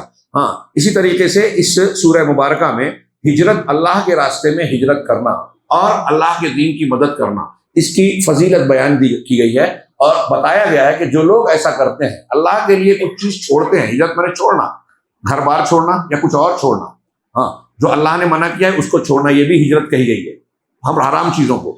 تو جو ہجرت اللہ کے راستے میں کرتا ہے اور اللہ کے دین کی مدد کرتا ہے، یعنی دین کا کام کرتا ہے، خدمت کرتا ہے، تو اس کو دنیا میں بھی روزی ملے گی اور آخرت میں بھی۔ اللہ نے فرمایا والذین ہاجروا فی سبیل اللہ، ثم قتلوا، جن لوگوں نے اللہ کے راستے میں ہجرت کی اور پھر قتل کر دیے گئے، او ماتوا، یا پھر ان کی موت ہو گئی، یا تو شہید ہوئے یا موت آ گئی، تو اللہ نے کہا لَيَرْزُقَنَّهُمُ اللَّهُ رِزْقًا حَسَنًا، تو انہیں اللہ تعالیٰ یقیناً بہت زبردست اچھا رزق عطا فرمائے گا، ان کو روزی دے گا. ہاں وَأَنَّ اللَّهَ لَهُوَ خَيْرُ الرَّازِقِينَ، اور اللہ ہی سب سے بہتر روزی دینے والا ہے. ہاں لَيُدْخِلَنَّهُمْ مُدْخَلًا يَرْضَوْنَهُ، اللہ تعالیٰ ایسی جگہ ان کو پہنچائے گا، ضرور پہنچائے گا کہ اس جگہ پر پہنچ کر وہ خوش ہو جائیں گے، حشاش بشاش اور راضی ہو جائیں گے جنت میں. ہاں اسی طریقے سے اس سورہ مبارکہ میں اللہ تعالیٰ نے کئی مثالیں دی ہیں بعض کا انکار کرنے والوں کو، کہ ان پر کافر جو نہیں مانتے، جن چیزوں کا انکار کر رہے ہیں، دین کا دوبارہ زندہ کیا جانے کا انکار اور رسول کا انکار، تو ان کے انکار پر اللہ تعالیٰ نے سرزنش کرتے ہوئے دلیلیں قائم کی ہے کہ دیکھو آسمان سے بارش برسا ہے، تم کو روزی یہ نعمت دی، یہ نعمت دی، تو تم اس پر غور کرو، اس سے تم کو حقائق کا پتہ چلے گا. تو اسی طریقے سے اس ضمن میں اللہ تبارک و تعالیٰ نے مشرکین کے شرک کو ایک مثال دے کر رد کیا. بڑی شاندار اور مشہور چیز ہے. اللہ نے فرمایا یا ایھا الناس ضرب مثل، اے لوگوں ایک مثال بیان کی گئی ہے، فاستمعوا لہ، تو اسے غور سے سنو. ان الذین تدعون من دون اللہ، یقیناً وہ لوگ، وہ معبودان جن کو تم اللہ کے سوا پکارتے ہو، پوچھتے ہو، لن یخلقوا ذبابا، وہ ایک مکھی بھی پیدا نہیں کر سکتے. لن کبھی نہیں پیدا کر سکتے. کتنی بہت زبردست بات ہے، غور کرنے کی بات ہے. جن کو پوجا جاتا ہے وہ ایک مکھی نہیں بنا سکتے. کسی نے ایک مکھی پیدا کی کیا جن کو پوچھتے ہیں؟ نہیں بنائی. اور جب مکھی نہیں بنائی تو یہ آسمان زمین پیڑ پودے سمندر پہاڑ کائنات انسان جنات جانور اتنے سب کچھ کوئی بنا سکتا ہے؟ غور کرنے کی بات ہے. کتنی کھلی دلیل ہے، کتنی زبردست دلیل ہے کہ یہ سب مل کے ایک مکھی نہیں بنا سکتے. وَلَوِ اجْتَمَعُوا لَهُ، اکیلے تو چھوڑیے، اگر سارے اکٹھا ہو جائیں اس کام کے لیے پھر بھی نہیں پیدا کر سکتے. وَإِن يَسْلُبْهُمُ الذُّبَابُ شَيْئًا، اور اگر مکھی ان کے سامنے سے کچھ اٹھا لے جائے، یہ بت ہیں قبر میں ہے یا کہیں اور ہے، اگر ان پہ کوئی چڑھاوا چڑھاتا ہے اور وہاں سے مکھی کچھ اٹھا کے لے جاتی ہے تو اس مکھی سے اپنے پہ چڑھاوے کی چیز واپس نہیں لے سکتی. تو لا يستنقذونه منه وَإِن يَسْلُبْهُمُ الذُّبَابُ شَيْئًا لا يستنقذوه منه ضعف الطالب والمطلوب، طلب کرنے والا اور جس سے طلب کیا جا رہا ہے دونوں کمزور ہیں. ہاں جن کو پوجا جا رہا ہے وہ بھی طاقت نہیں رکھتے، جو مانگ رہے ہیں وہ تو محتاج ہیں ہی، اسی لیے مانگ رہے ہیں. تو یہ اللہ تبارک و تعالیٰ نے یہ جو ہے بیان کیا کہ اللہ تبارک و تعالیٰ جن کو پوجا جاتا ہے اللہ کے سوا کوئی خالق نہیں، مثال دے کر بیان کی. اور اس پر آدمی کوئی غیر مسلم کتنا ہی کٹر ہو اس پر غور کر لے تو ایمان لانے پر مجبور ہو جائے کہ اللہ کے سوا کوئی نہیں ہے جس نے کائنات کو بنایا اور نظام چلا رہا ہے. اور جب کائنات بنانے والا وہی ہے تو عبادت کا حقدار بھی وہی ہے. جنہوں نے کچھ نہیں بنایا وہ اس کے برابر کیسے ہو سکتے ہیں جس نے سب بنایا، جو سب دے رہا ہے، خالق و مالک ہے، رب کائنات ہے. اسی طریقے سے آیت سورہ مبارکہ میں اللہ تبارک و تعالیٰ نے ایک بات یہ بیان کی کہ جب بھی کوئی رسول اور نبی اللہ کا دین پہنچاتا ہے، قرآن کو یا اللہ کے کلام کی تلاوت کرتا ہے، تو شیطان یہ کوشش کرتا ہے کہ اس کی تلاوت میں کچھ ملاوٹ کر دے. ہمیشہ تحریفیں ہوگی ماضی میں.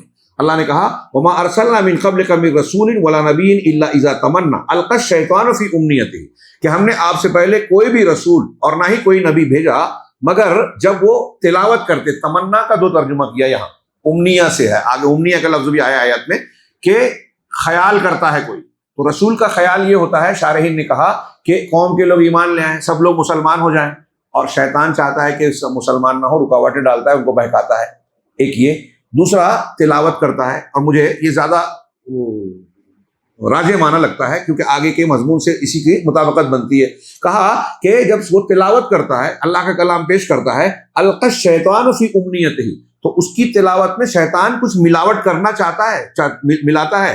فینسخ اللہ ما یلقی الشیطان، لیکن اللہ تبارک و تعالیٰ شیطان کی ملاوٹ کو ختم کر دیتا ہے، اس کو زائل کر دیتا ہے، نسخ کر دیتا ہے، ہٹا دیتا ہے. ہاں شیطان کی ملاوٹ کو اللہ رد کر دیتا ہے.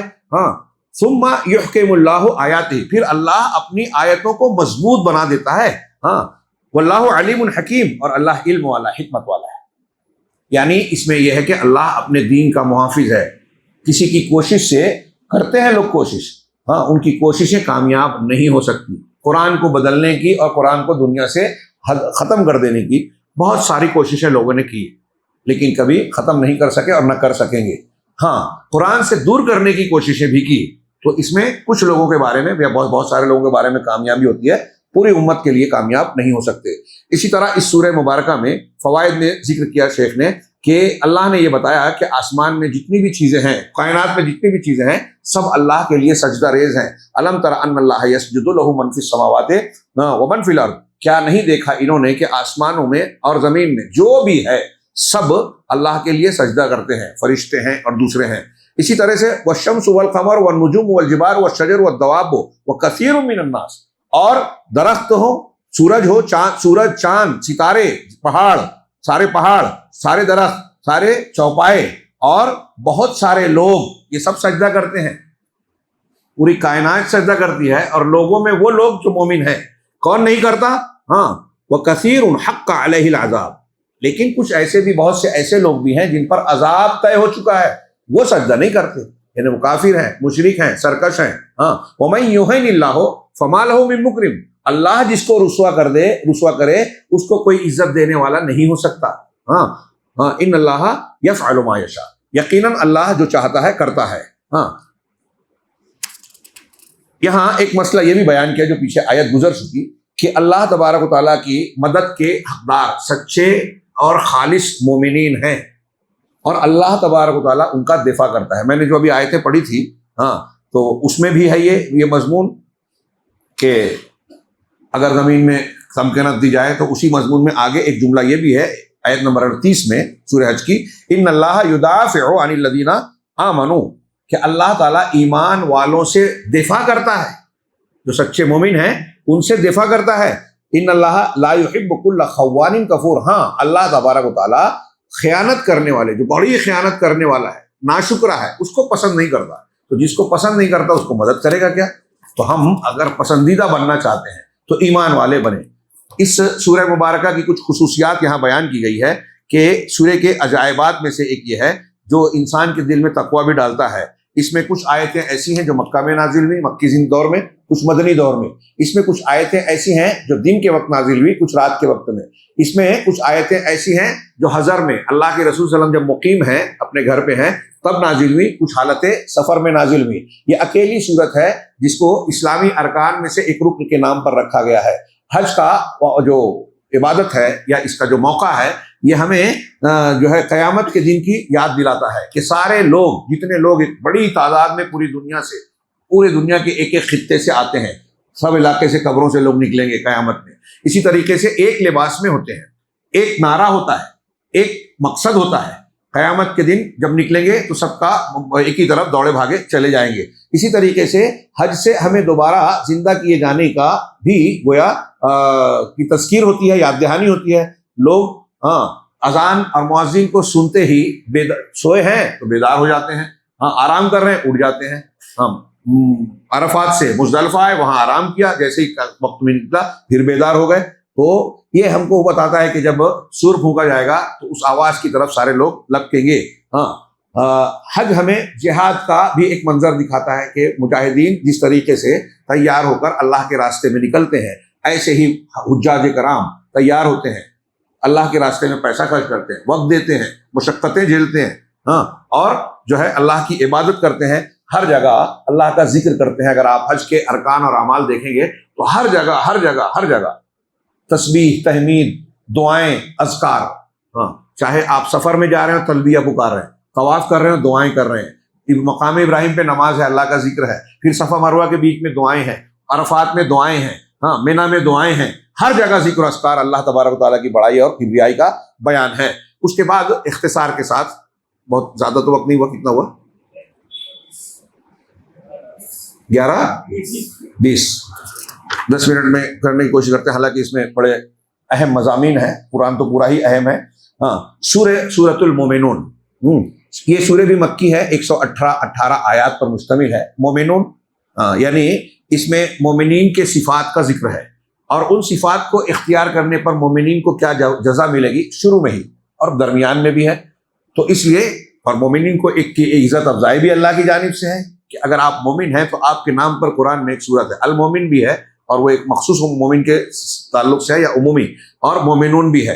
تو اس اعتبار سے جو سورہ کے آغاز میں مومنین کے اوصاف بیان کے، مومنین کیسے ہوتے ہیں اور کیا ہونا چاہیے اور ان کو کیا ملے گا، اس لیے اس کا نام سورہ ہے۔ اور چونکہ شروعات میں قد افلح اللہ نے کہا، یقیناً کامیاب ہو گیا. تو کچھ لوگ سورہ قد افلح بھی کہتے ہیں. اس سورے کے شروع میں قد افلح کہا گیا کہ کامیاب کون ہوا, اور سورے کے آخر میں اللہ نے بتایا کہ انہ لا یفلح الکافرون, مومنین کامیاب ہوئے شروع میں کہا, اور آخر میں اللہ نے کہا کہ کافر ناکام ہوگا, فلاح نہیں پائے گا. اسی طرح سورے کے شروع میں اللہ نے آگے چند آیتوں کے بعد ارشاد فرمایا کہ ہم نے انسان کو وَلَقَدْ خَلَقْنَا الْإِنسَانَ مِنْ صُلَالَةٍ مِنْ طِينٍ, ہم نے انسان کو مٹی کے جوہر سے پیدا کیا. ہاں, اور اس کا خاتمہ ہوتا ہے أَفَحَسِبْتُمْ أَنَّمَا خَلَقْنَاكُمْ عَبَثًا, آج جو پڑھی گئی أَفَحَسِبْتُمْ أَنَّمَا خَلَقْنَاكُمْ عَبَثًا, اللہ نے مٹی سے پیدا کیا, جو مراحل دیے, اتنی مضبوط جو ہے تخلیق کی, حکمت والی, پر حکمت, اور اللہ نے آخر میں یاد دہانی کی کہ تم کو پیدا کیا تو کیا تم ایسا سمجھتے ہو کہ یوں ہی بیکار پیدا کر دیا, کوئی مقصد نہیں ہے. ہاں, انما خلقناکم عبثا, ہم نے تم کو عبث پیدا کیا, بیکار. ہاں, عبثا وانکم الینا لا ترجعون, اور تم کو ہماری طرف لوٹایا نہیں جائے گا, لوٹے گے نہیں تم. فتعال اللہ الملک الحق, تو اللہ جو حق ہے, بادشاہ, حق بادشاہ ہے, وہ اس سے بلند ہے کہ کوئی بیکار کام کرے. فتعال اللہ الملک حق لا الہ الا ہو. تو گویا اس طریقے سے دو مناسبتیں شروع اور آخر میں اللہ کی کہی گئی. اس پوری صورت میں مومنین کی صفات کا تذکرہ بھی ہے, اور اس کے مقابلے میں کافرین کیا ہیں اور کیا انجام ہوگا, اس کا ذکر کیا گیا ہے. سورہ کے آغاز میں اللہ تعالیٰ نے مومنین کی صفات کا ذکر کیا ہے, قد افلح المؤمنون. وقت نہیں ہے, میں چاہتا تھا کہ اس پہ تھوڑی سی تفصیلی گفتگو کروں اختصار کے ساتھ, ایک جملے میں, کہ یقیناً مومنین کامیاب ہو گئے. تو کامیابی کے لیے پہلی شرط کیا ہوئی؟ ایمان. یہ ایمان ظاہر کے ساتھ باطن, مطلب ہمارا عقیدہ صحیح ہونا چاہیے, تب کامیابی ملے گی, پہلا نمبر پہ. والذین هم فی صلاتہم خاشعون, دوسری صفت کہ جو اپنی نماز میں خشوع رکھتے ہیں. نماز میں خشوع یعنی ایک نماز پڑھتے ہیں, یہ بدنی عبادت ہے, اور اس میں خشوع کا ایک لفظ میں ترجمہ نہیں ہوگا.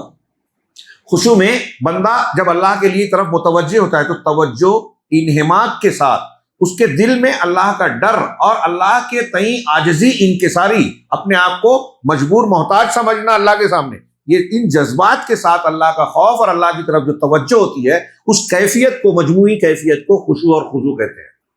تو جو اپنی نمازوں میں خشوع رکھتے ہیں, نماز پڑھ رہے ہیں اور حساب کتاب کر رہے ہیں دکان کا, یا پلاننگ کر رہے ہیں کہ آج کیا کرنا ہے, کل کیا کرنا ہے, یہ نہیں ہے خشوع. ہاں, تو توجہ کے ساتھ اللہ کا ڈر, اللہ کی طرف توجہ, اس کو دیکھ رہے ہیں یا وہ ہمیں دیکھ رہا ہے, ایسا ڈر اور خوف کے ساتھ عاجزی کا جذبہ, یہ ہے خشوع. جو نمازوں میں خشوع رکھتے ہیں ان کی عبادت ہائی کلاس ہوتی ہے, ایک دم مخلصانہ. تو پہلا, دل کے اندر عقیدہ صحیح ہو. دوسرا, ان کی نماز یعنی عبادت صحیح ہو, یہ مالی عبادت ہے نماز. اس کے بعد کہا والذین هم عن اللغو معرضون, اور جو لوگ لغویات سے اعراض کرنے والے ہیں. لغویات بیکار کام, کوئی بھی قول یا عمل جس کا کوئی دنیا اور آخرت کا کوئی فائدہ نہ ہو, اسے لغو کہتے ہیں. اور آج کل ہم ایسے بہت سے کام کرتے ہیں, کچھ لوگ لغویات کو کام والا سمجھتے ہیں. ایک آدمی کرکٹ دیکھ رہا ہے, ایک آدمی ناول پڑھ رہا ہے, ایک آدمی موبائل پہ ایسی چیزیں دیکھ رہا ہے, گیم کھیل رہا ہے, ہاں, کہ اس کا دنیا کا فائدہ ہے یا آخرت کا, بتا دیجیے. ہماری بحثیں ہوتی ہیں سوشل میڈیا پہ, جو ہوتا ہے بلا وجہ کی, جو کیا بنانا بولتے ہیں, ریل بنانا, ہاں, اور ایسی چیزیں جو آج کل بنا رہے ہیں, اس کا کیا فائدہ ہوتا ہے؟ کچھ ایسے کام ہم کرتے ہیں, یہ کرنا وہ کرنا, اس میں ہو سکتا ہے نفسیات ہو کہ ہم کو لوگ جانیں, دیکھیں, نام ہو دنیا کے اعتبار سے, لیکن کیا اسے فائدہ کہیں گے؟ اور پوری دنیا بڑے بڑے پیمانے پر فلاں بہت بڑا اسٹار پلیئر ہے, ایک اشتہار 5 سیکنڈ کا 30 سیکنڈ کا اشتہار کرتا ہے تو اتنا کروڑ لیتا ہے. لیکن میں پوچھتا ہوں کہ جس کو اتنا کروڑ دیا جا رہا ہے, اس نے گیم کھیلا, فائنل جیتا, مین آف دی میچ بن گیا, مین آف دی سیریز بن گیا, اس سے ملک کا فائدہ کیا ہوا؟ بولتے ہیں کہ نام ہوا. گیم کھیلنے میں جیت جانے میں نام ہو گیا, آپ کو کوئی فائدہ ملا؟ حقیقی فائدہ یہ نہیں ہے. آج دنیا کے ترقی یافتہ جو ممالک ہیں, جن کے نام ہیں, ہاں, ان کو اس قسم کے کاموں کی وجہ سے نہیں ملا معاملہ. ان کو جو حیثیت ملی, جو مقام ملا, اس بنیاد پر کہ قوم کا, ملک کا یا دوسروں کا کیا فائدہ کر پاتے ہیں.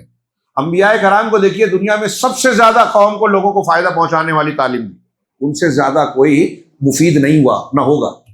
اور آج یہ سارے لغویات ہیں. اور اللہ کے رسول صلی اللہ علیہ وسلم کی ایک بہت ہی جامع حدیث مانی جاتی ہے, انہیں بولتے ہیں دین کی بہت بڑی بنیاد ہے, جوامع الکلم, من حسن اسلام المرء ہاں ترکہ ما لا یعنی. اس آدمی کے اسلام کی حسن اور خوبی یہ ہے کہ وہ لا یعنی چیزوں کو چھوڑ دے.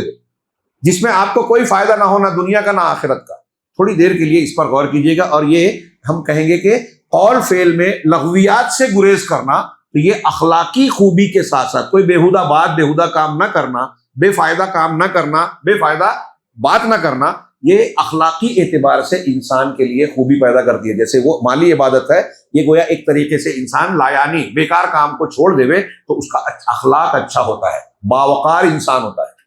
اگر ایک آدمی کیلنڈر ہو نا تو عزت نہیں رہتی. ایک آدمی تھوڑا وقار کے ساتھ رہتا ہے تو سب لوگ عزت کی نگاہ سے دیکھتے ہیں، عزت سے بات کرتے ہیں. تو لغو سے اعراض کرتے ہیں. تیسری چیز بتائی والذین هم للزکاۃ فاعلون، اور وہ جو زکوٰۃ کو انجام دینے والے ہیں. اب زکوٰۃ کی فرضیت تو مدینہ میں ہوئی، یہ مکہ کی آیت ہے. تو کہتے ہیں کہ مکہ میں زکوٰۃ کا حکم آ گیا تھا، اور یہ صحیح ہے، لیکن فرضیت اور تفصیلی احکام مدینہ میں. دوسرا معنی کچھ لوگ کہتے ہیں کہ اس یہاں معنی یہ بھی ہو سکتا ہے کہ زکوٰۃ بمعنی تزکیہ، کہ جو اپنے نفس کے تزکیے کی چیزیں اختیار کرتے ہیں، تو اس میں مالی خرچ بھی آ گیا. تو مال کا خرچ کرنا یہ مالی عبادت ہے اللہ کے لیے، اللہ کے راستے میں. تو یہ دیکھیے دل کا ایمان، ہاں، عبادت، نماز عملی عبادت، جسمانی عبادت، لغویات سے گریز اخلاقی خوبی، اور زکوٰۃ کا انجام دینا مالی عبادت. پھر اس کے بعد والذین هم لفروجہم حافظون، اور یہ وہ ہیں مومنین جو اپنی شرمگاہوں کی حفاظت کرنے والے ہیں. شرمگاہوں کی حفاظت یعنی جنسی ضرورت کو پورا کرنے کے سلسلے میں زنا، بدکاری، بے حیائی سے بچنا. آج سورہ نور پڑھی گئی، انشاءاللہ کل ہم گفتگو کریں گے اس سلسلے میں، اس میں تفصیلی احکامات ہیں. تو جائز تعلقات اپنی شرمگاہوں اور جنسی ضرورت پوری کرنے کے لیے جائز راستہ اختیار کرتے ہیں. اپنی شرمگاہوں کی حفاظت کرتے ہیں، یعنی کہیں بھی اس کا استعمال نہیں کرتے. کہاں کرتے ہیں؟ الا علی ازواجہم او ما ملکت ایمانہم، سوائے اپنی بیویوں پر اور جو ان کے ہاتھ مالک ہیں، یعنی ان کی لونڈیاں. لونڈی سے بھی جسمانی تعلق جائز ہے، اس کے الگ احکامات ہیں. فی الحال اس طرح سے نہیں ہیں، لیکن اسلام نے اسے ایک دم سے ختم نہیں کیا. اس پر لوگ سوال اٹھاتے ہیں، بڑے جوابات دیے جاتے ہیں کہ غلام اور لونڈی کو ایک دم سے ختم کرنا ممکن نہیں تھا. آج بھی جو جنگی قیدی وغیرہ آتے ہیں، پناہ گزی بنائے جاتے ہیں، تو لوگوں پر بوجھ بن جاتے ہیں. غلام اور لونڈی کی حیثیت سے گھر گھر میں بڑھ جاتے ہیں، سماج کا ایک حصہ بن جاتے ہیں، اور ترقی میں ہاتھ بٹاتے ہیں. کسی پر بوجھ نہیں بنتے، اور ملک پر بھی بوجھ نہیں بنتے. اور اللہ نے، اسلام نے ان کو اتنے حقوق دیے کہ ان کی اس کو کمتر نہ سمجھا جائے. عبداللہ بن مسعود رضی اللہ عنہ کہتے تھے کہ اللہ نے، اسلام نے غلاموں کو اتنی عزت اور حقوق دیے کہ آزاد یہ تمنا کرنے لگے کہ کاش میں غلام ہوتا. یہ ہوائی بات نہیں ہے، اس کی تفصیل پڑھیے. تو بہرحال یہ اپنی بیویوں اور لونڈیوں پر شرمگاہوں کی حفاظت نہیں کرتے، مطلب وہاں جنسی ضرورت پوری کرتے ہیں. اور اس کے بعد اللہ نے کیا کہا؟ فمن ابتغى فإنهم غیر ملومین. تو جو یہاں شرمگاہوں کا استعمال کرتے ہیں تو یہ ایسے ہیں جن کی ملامت نہیں کی جائے گی. لیکن فمن ابتغى وراء ذلك، جو اس کے علاوہ کوئی دوسرا راستہ ڈھونڈے گا، بیوی اور لونڈی کے علاوہ کوئی جسمانی تعلق قائم کرتا ہے، فاولئک هم العادون، تو یہی سرکش لوگ ہیں. اب جو بیوی ہے باقاعدہ اور ایک لونڈی ہے، اس سے ہٹ کر حلالے کا نکاح ہو، متا کا نکاح ہو، وہ نہ بیوی ہے نہ لونڈی ہے. شیعہ لوگ، روافظ، قرآن سے ثابت کرنے کی کوشش کرتے ہیں کہ متا اب بھی جائز ہے، بلکہ اس کی بہت بہت فضیلت ہے. متا کے ذریعے پیدا ہونے والے اولاد کی بڑی فضیلت، اور ایک مرتبہ، دو مرتبہ، تین مرتبہ جو متا کرے اس کی فضیلت ان کی کتابوں میں بیان کی جاتی ہے، اور ان کے یہاں چلتا ہے.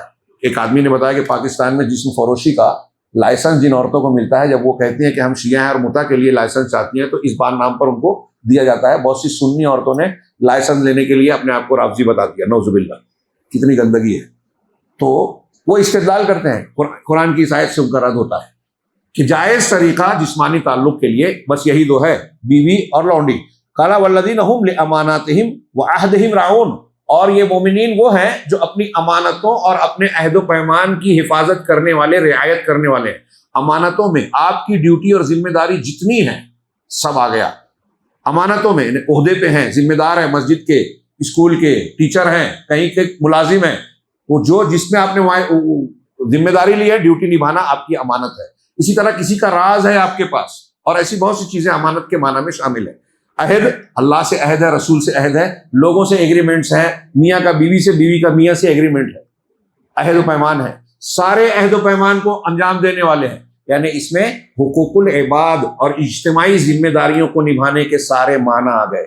مومنین کون ہیں؟ اب وہاں سے دیکھیے، عقیدہ صحیح ہو، جسمانی عبادت اللہ کی کرتے ہیں، مالی عبادت اللہ کی کرتے ہیں، لغویات سے بچتے ہیں، یعنی اخلاق والے ہیں، اپنی شرمگاہوں کی حفاظت کرتے ہیں، مطلب یہ کہ جو ہے جسمانی طور سے پاک دامنی رکھتے ہیں، اخلاقی اعتبار سے جسمانی ضروریات کے اعتبار سے پاک دامن ہے، اور لوگوں کے حق ادا کرتے ہیں، امانت میں خیانت نہیں کرتے، عہد کی مخالفت نہیں کرتے۔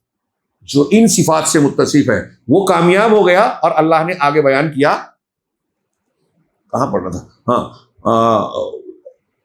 والذین هم علی صلاتهم یحافظون، آگے پھر اللہ نے کہا کہ اور وہ لوگ جو اپنی نماز پر پابندی اور حفاظت کرتے ہیں نمازوں کی، شروع میں کہا خشوع کرتے ہیں، دوسرا یہ کہ ایک دن پڑھ کے جمعہ کی پڑھ کے چھوڑ نہیں دیتے بلکہ مسلسل اس کی حفاظت کرتے ہیں، تو کہا اولئک هم الوارثون، یہی ہیں اصلی وارث۔ کس بات کے وارث؟ الذین یرثون الفردوس، جو الفردوس کے وارث ہوں گے۔ فردوس کے جنت الفردوس کا ذکر سورہ کہف میں ہے، جہاں مشقتوں کا ذکر ہے، اور دوسرے یہاں ہے کہ ان سارے اوصاف کو جو اختیار کرے گا، مطلب جو جتنے ہائے فائے ایمان والا ہوگا وہ اتنی اونچی جنت میں جائے گا، اور جنت الفردوس سب سے اعلیٰ جنت ہے۔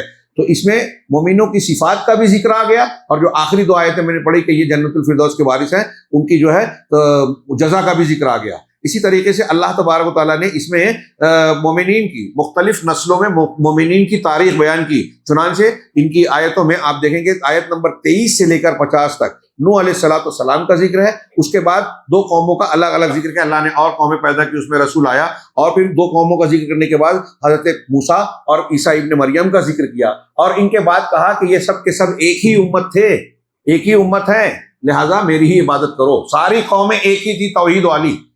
تو میں نے کل ذکر کیا تھا کہ امتیں توحید والی تھی، فرقے بڑھ گئے، علیہ وتقطعوا امرهم بینہم زبرا، آگے قرآن نے کہا اسی میں، تو الگ الگ گروہ بن گئے، فرقے بن گئے، کوئی یہودی بن گئے، کوئی نصرانی، کوئی فلاں کوئی مشرک۔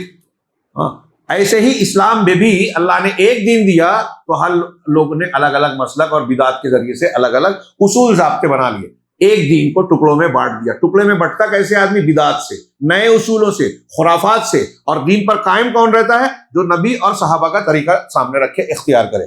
تو اس کا ذکر بھی کیا۔ پھر اس کے بعد مومنین کے صفت میں کچھ صفات کے اضافے کا تذکرہ اللہ تبارک و تعالیٰ نے کیا اگلی آیتوں میں۔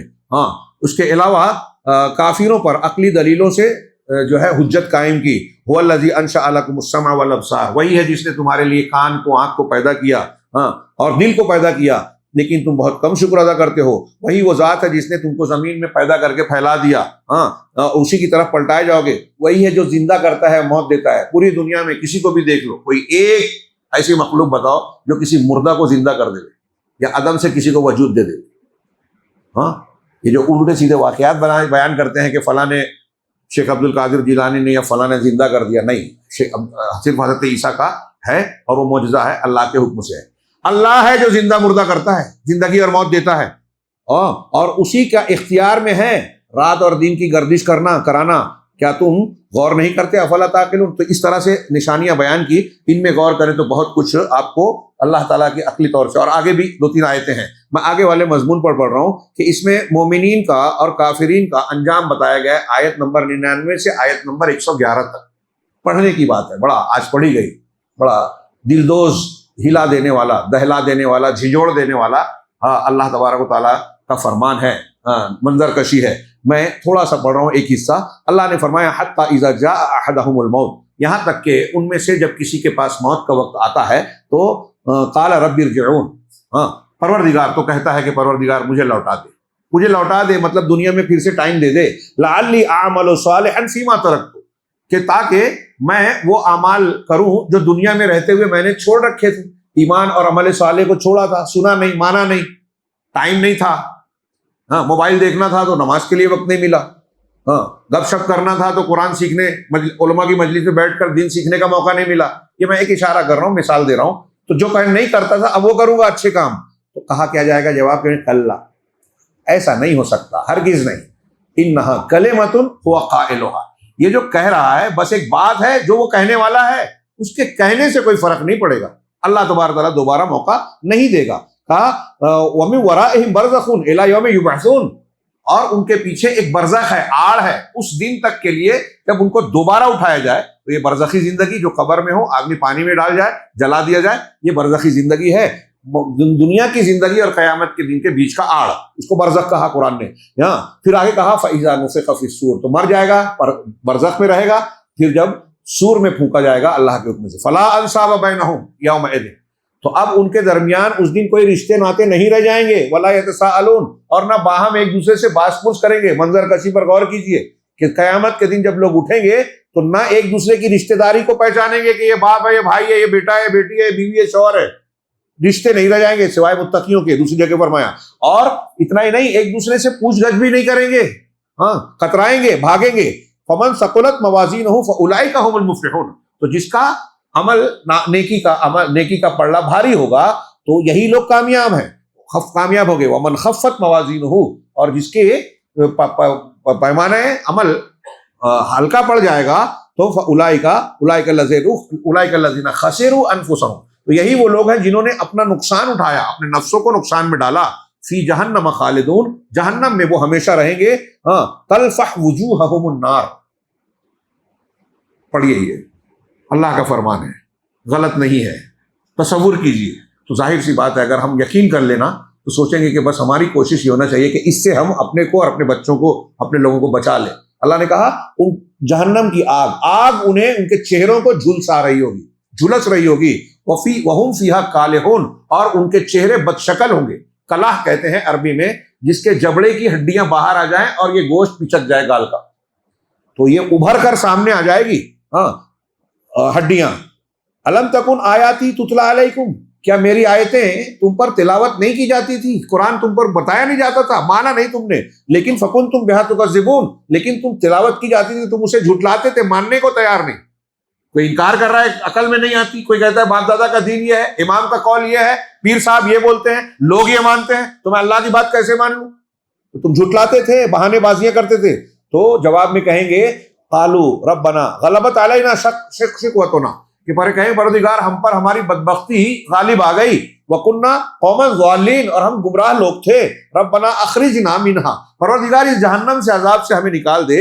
فَإِنَّا ظَالِمُونَ، کیونکہ اخرجنا منها فَإِنْ عُدْنَا فَإِنَّا ظَالِمُونَ، اب اگر ہم پھر سے وہی کام کریں گے، پلٹیں گے گناہوں کی طرف، تو پھر ہم ظالم ہوں گے. تو اللہ تعالیٰ کی طرف سے کہہ رہا ہے قَالَ اخْسَئُوا فِيهَا وَلَا تُكَلِّمُونَ، اس میں سڑتے رہو، اس میں تمہاری بربادی ہوتی رہے اور مجھ سے بات نہ کرو. آگے پڑھتے جائیے قرآن کی آیتیں. اس میں یہ بتایا گیا اس سورہ مبارکہ میں کہ مسلمانوں کی، مومنوں کی سب سے عظیم صفت یہ ہے کہ وہ اللہ سے مغفرت اور دعا کرتے رہیں، جس میں بندے کی محتاجگی کا بھی اظہار ہے اور اللہ تبارک و تعالیٰ کی بڑائی کا مظاہرہ ہے. اللہ بندہ جب کہتا ہے مجھے معاف کر دے تو گویا اپنی غلطی کا اعتراف کر رہا ہے، اپنے فقر کا اعتراف کر رہا ہے، اپنے آپ کو جھکا رہا ہے، رب کو بڑا مان رہا ہے. اس آیت کا، اس سورہ کا خاتمہ ہی اس دعا پر ہوتا ہے وَقُلْ رَبِّ اغْفِرْ وَارْحَمْ وَأَنْتَ خَيْرُ الرَّاحِمِينَ، اور کہو کہ پروردگار تو مجھے معاف کر دے، مجھ پر رحم فرما، تو سب سے بہتر رحم کرنے والا ہے.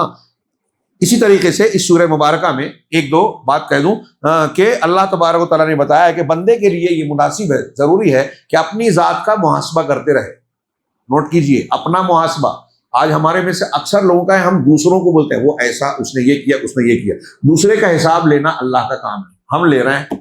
ہمارا کام ہے کہ اپنا حساب محاسبہ کریں، اس کا ٹائم نہیں ہے. اپنا محاسبہ کریں گے تو اصلاح ہوگی. تو محاسبہ کرنا چاہیے اپنے نفس کو، ہمیشہ اپنے عمل پر نظر رکھنا چاہیے اور کہیں بھی کسی کامیابی ناکامیابی پہ دھوکے میں نہیں پڑنا چاہیے. کامیاب ہو رہے ہیں گناہ کر کے تو ہو سکتا ہے کہ وہ استدراج ہو. اللہ رب العالمین نے آیت نمبر 55-56 میں کہا اَيَحْسَبُونَ أَنَّا نُمِدُّهُم بِهِ مِن مَالٍ وَبَنِينَ، کیا یہ ایسا سمجھ رہے ہیں کہ جو کچھ ہم ان کو مال اور اولاد سے ان کی مدد کر رہے ہیں، یعنی کچھ پیسہ دے دیا، مالدار بن گئے، یہ وزیر اعظم بن گئے، یہ کلیکٹر بن گئے، یہ فلاں بن گئے، ڈاکٹر بن گئے، بہت پیسہ دولت ہے، شہرت ہے، تو کیا یہ مال دولت اسباب شہرت جو مل رہی ہے، کیا ایسا سمجھ رہے ہیں کہ نسارع لہم فی الخیرات، کہ ہم ان کو بھلائیاں دینے میں جلدی کر رہے ہیں؟ بل لا یشعرون، نہیں، یہ عقل نہیں رکھتے، سوچتے نہیں ہیں. دنیا کی نعمتوں کا ملنا اللہ کی پسندیدگی کا سرٹیفکیٹ نہیں ہے، دھوکہ نہیں کھانا. اللہ نے بتایا اس لیے محاسبہ کرو، دولت مل رہی ہے تب بھی، نعمت مل رہی ہے تب بھی، کہ کہیں دنیا میں مل رہا ہے تو ہم کہیں دھوکے میں نہ آ جائیں. ایک اہم بات کہ اللہ تبارک و تعالیٰ نے رسولوں کو اس سورہ مبارکہ میں خطاب کر کے کہا یا ایھا الرسول کلوا من الطیبات واعملوا صالحا، اے رسولو طیبات کھاؤ، پاکیزہ چیزیں، اور جو پاکیزہ ہے وہی حلال ہے. اس لیے کچھ لوگوں نے ترجمہ ہی کیا کہ حلال چیزیں کھاؤ، ہاں، وَاعْمَلُوا صَالِحًا، اور صالح نیک عمل کرو۔ ایک مسلم شریف کی حدیث ہے کہ اللہ کے رسول نے کہا کہ اللہ نے اپنے رسولوں کو جو حکم دیا، اور یہ آیت پڑھی کہ حلال کھاؤ، عمل کرو نیک، وہی بندوں کو، عام لوگوں کو بھی حکم دیا۔ سورہ بقرہ کی آیت پڑھی کہ لوگوں سے کہا کہ جو طیب چیزیں دی ہے وہ کھاؤ اور شیطان کے نقش قدم پر نہ چلو۔ اور پھر اس کے بعد اللہ کے رسول نے کہا کہ دیکھو، ہاں، ایک بندہ راستے میں سفر کرتا ہے، پراگندہ حال اور بکھرے بال ہے، ایسے بندے کی دعا اللہ رد نہیں کرتا، لیکن جب وہ دعا کرتا ہے، کہتا ہے ربی ربی ربی، تو اللہ کی طرف سے جواب ہوتا ہے کہ ملبسوں کا حرام ہو ومطعموں کا حرام ہو وغزیت بالحرام انا یستجاب لک، کہ تیرا کھانا حرام ہے، تیرا لباس حرام ہے، تو تیری غذا حرام چیز بنی ہے، تو تیری دعا کیسے قبول کی جائے گی؟ کہ رسول اللہ صلی اللہ علیہ وسلم نے فرمایا، میں نے شاید سیگا بدل دیا کہ پھر انا یستجاب لہ، اس کی دعا کیسے قبول ہوگی؟ اللہ کے رسول نے فرمایا۔ مطلب میں یہ بتانا چاہتا ہوں اس حدیث اور یہ دونوں آیتوں کو سامنے رکھ کے کہ اللہ تعالیٰ نے رسولوں کو جو حکم دیا حلال پاکیزہ چیز کھاؤ اور نیک عمل کرو، تو نیک عمل اور دعاؤں اور عبادتوں کے قبول ہونے میں، اللہ کے یہاں قبول ہونے میں رزق حلال کا بہت بڑا دخل ہے۔ اور میں نے جو حدیث پڑھی اس سے یہ پتہ چلتا ہے کہ اگر حرام خوری آدمی کرتا ہے تو دعائیں قبول نہیں ہوتی، حرام کھاتا ہے تو دعائیں قبول نہیں ہوتی۔ رسولوں کو اللہ نے جو کہا، ہم سے بھی کہا ہے، اللہ نے کہا انی بما تعملون علیم، تم جو کچھ کرتے ہو میں اس کا علم رکھتا ہوں۔ آخری بات کہ انسان کے دل کے سلامت اور محفوظ رہنے کی ایک علامت یہ ہے، ہاں، اور اس کے عمل کا اخلاص یہ ہے کہ بندہ ڈرتا رہے۔ آپ اگر نیکی کر رہے ہیں، میں نے دیکھا کئی لوگ ایسے کرتے ہیں اور یہ شیطان کا بہت بڑا فریب، ارے میں نے تو جنت میں گھر دیکھ لیا خواب میں، اللہ کے رسول کی بشارت مل گئی، مجھے تو فلاں دکھ گئے۔ صوفی لوگ بولتے ہیں کہ وہ اتنے اونچے پہنچ گئے کہ اب ان کو نماز پڑھنے کی ضرورت نہیں، دین کے احکام پر عمل، خواب میں دکھ گئی جنت، خواب میں یہ دکھ گیا اور فلاں یہ ہو گیا۔ یہ فریب ہے۔ صحابہ کرام، حضرت عمر، حضرت ابوبکر صدیق اور دوسرے صحابہ کے درجے تک کوئی نہیں پہنچ سکتا، کوئی ولی بھی، ہم تو بہت نیچے۔ وہ روتے تھے، ڈرتے تھے کہ کہیں ایسا تو نہیں کہ ہم بھی، ہماری نیکیاں ضائع ہو جائے، اللہ تعالیٰ پکڑ لے۔ واقعات آپ جانتے ہیں، بات لمبی ہو جائے گی، ایسے واقعات آئیں گے انشاءاللہ۔ یہاں ایک آیت ہے اس سورہ مبارکہ میں، مومنین کی صفات بتائی ہے دوسری جگہ بھی اللہ نے، اور اس میں آخری صفت بیان کی کہ مومنین ایسے ہوتے ہیں، ایسے ہوتے ہیں۔ اس میں کہا والذین یؤتون ما آتوا وقلوبهم وجلہ، کہ جن کو اللہ نے، مومنین وہ ہیں کہ اللہ نے جو کچھ دیا ہے اس کو خرچ کرتے ہیں اور ان کے دل ڈرتے رہتے ہیں۔ تو حضرت عائشہ صدیقہ نے پوچھا کہ کیا یہ جو صفت بیان کی گئی کہ ڈرتے رہتے ہیں، تو کیا یہ وہ لوگ ہیں جو چوری کرتے ہیں، زنا کرتے ہیں، گناہ کا کام کرتے ہیں؟ تو حضرت اللہ کے رسول نے کہا لا یا ابنۃ صدیق، صدیق کی بیٹی نہیں، یہ وہ لوگ نہیں ہیں، بلکہ اس سے مراد وہ ہیں الذین یصلون ویتصدقون، ہاں، اور بتایا آپ نے کہ جو نماز پڑھتے ہیں، روزہ رکھتے، صدقہ و خیرات کرتے ہیں، نیکیاں کرتے ہیں، لیکن اللہ سے ڈرتے ہیں کہ ہم نے جو نیکیاں کی ایسا تو نہیں کہ اللہ کے یہاں قبول نہ ہوئی ہو۔ تو اس حدیث کو نقل کر کے امام حسن بصری رحمہ اللہ کہتے تھے کہ دیکھیے قرآن حدیث کے مطابق مومن کی صفت یہ بتائی گئی ہے کہ وہ نیکیاں کر کے بھی اللہ سے ڈرتا ہے کہ کہیں رد نہ ہو جائے، اور منافق کی علامت یہ ہے کہ گناہ کرتا ہے اور اللہ سے جھوٹی امیدیں رکھتا ہے کہ ارے میں تو مسلمان ہوں، مسلمان گھر کا ہوں، جنت تو مل ہی جائے گی، ہاں، سال میں ایک مرتبہ بابا کے پاس چلا جاؤں گا، کوئی بدعتی عبادت کر لوں گا 15 ساون وان کو، شیعوں نے جو بتائی ہے، رسول نے جو بتائی وہ نہیں، تو میں بچ جاؤں گا۔ یہ دھوکے میں رہتا ہے منافق، انہیں عمل نہ کر کے امیدیں باندھتا ہے، اور مومن وہ ہوتا ہے جو عمل کر کے بھی اللہ تبارک و تعالیٰ سے ڈرتا رہتا ہے۔ اس میں نے شروع کی کچھ آیتوں سے متعلق سوچا تھا، لیکن سورہ حج میں تذکرہ آ گیا، ہاں، اس میں پر اکتفا کرتے ہیں۔ اللہ رب العالمین ہمیں قرآن فہمی اور قرآن پر عمل کی توفیق عطا فرمائے۔ وآخر دعوانا الحمدللہ۔